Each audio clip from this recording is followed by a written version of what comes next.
तारीख 18 सितंबर 2022। उत्तराखंड के पौड़ी गढ़वाल में एक सामान्य दिन था। सुबह सूरज निकला था, लोग काम पर गए थे और 19 वर्षीय अंकिता भंडारी भी उस दिन अपनी ड्यूटी पर गई थी। वो वनंतरा रिजॉर्ट में रिसेप्शनिस्ट थी। काम वही, दिन वही, जिंदगी बिल्कुल सामान्य चल रहा था। किसी को अंदाजा नहीं था कि अंकिता की जिंदगी का ये आखिरी दिन है। अंकिता ने घर पर फोन किया, घर वालों से बात हुई। आवाज में कोई डर, कोई घबराहट नहीं थी। सब कुछ सामान्य लग रहा था, लेकिन कुछ घंटे बाद सब कुछ बदल गया। उस रात अंकिता लापता हो गई। फोन बंद हो गया, मैसेज का जवाब नहीं आया। अंकिता के घर वाले परेशान होने लगे। उनकी पूरी रात बेचैनी में बीती। अगले दिन खोज शुरू हुई। रिश्तेदार, दोस्त, पुलिस सब अंकिता को ढूंढ रहे थे, लेकिन अंकिता कहीं नहीं मिली। फिर लोगों के मन में तरह तरह के सवाल पैदा होने लगे। अंकिता के माता पिता की दिन की नींद और रात का चैन खत्म हो गया।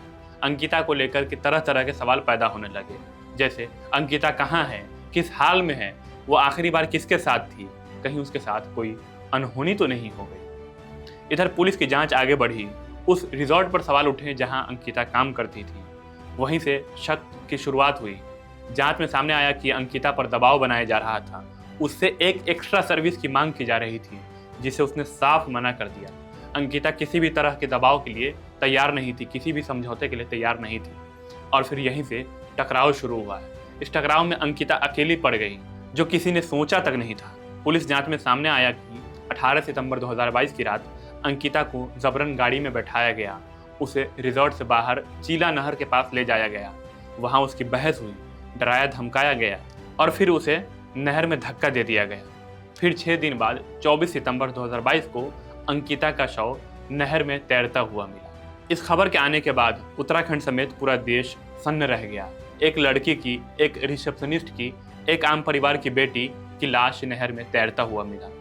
पोस्टमार्टम में पता चला कि अंकिता की मौत पानी में डूबने की वजह से हुई है, लेकिन उसके शरीर पर चोट के निशान थे। इससे शक और गहरा गया।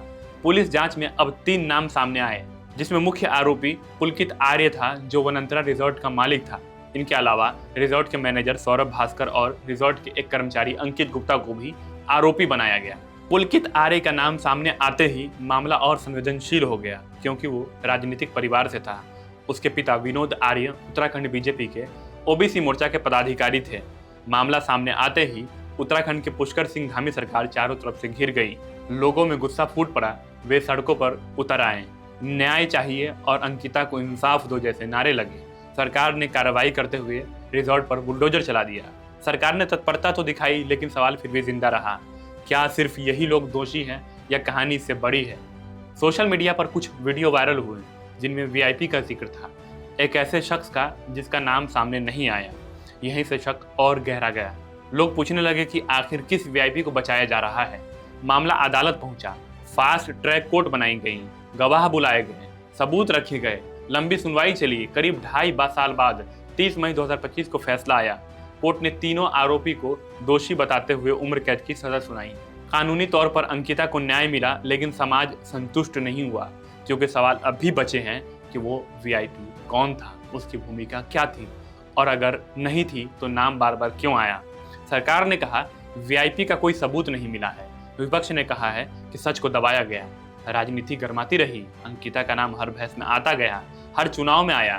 2025 के अंत में एक नया मोड़ आया। एक महिला ने दावा किया कि उसके पास वीआईपी से जुड़ी जानकारी है। उस बयान के बाद नई एफआईआर दर्ज हुई, एसआईटी बनाई गई, जांच फिर शुरू हुई और आज 1 जनवरी 2026 को उत्तराखंड में अंकिता केस पर फिर चर्चा है। राजनीतिक बयान फिर तेज है। सवाल फिर वही है कि क्या सच पूरा सामने आएगा? क्या सिस्टम जवाब देगा? क्या कामकाजी लड़कियां अभी भी सुरक्षित हैं? अंकिता अब इस दुनिया में नहीं है, लेकिन उसकी कहानी जिंदा है। वो सिर्फ एक नाम नहीं, वो एक चेतावनी है। एक चेतावनी उस सिस्टम के लिए जो ताकतवर को बचाता है। एक चेतावनी उस समाज के लिए जो अक्सर चुप रहता है। अंकिता की मौत सिर्फ एक मर्डर नहीं, यह भरोसे की हत्या है, ये सुरक्षा की हत्या है, ये इंसानियत की हत्या है। बाकी इस पर आपकी क्या राय है, कमेंट करके बताइएगा। मेरा नाम नैयर आजम है और आप द हिंदी टॉप देख रहे थे। आज 1 जनवरी 2026 है और 9 वर्ष की आप सभी को ढेर सारी शुभकामनाएं।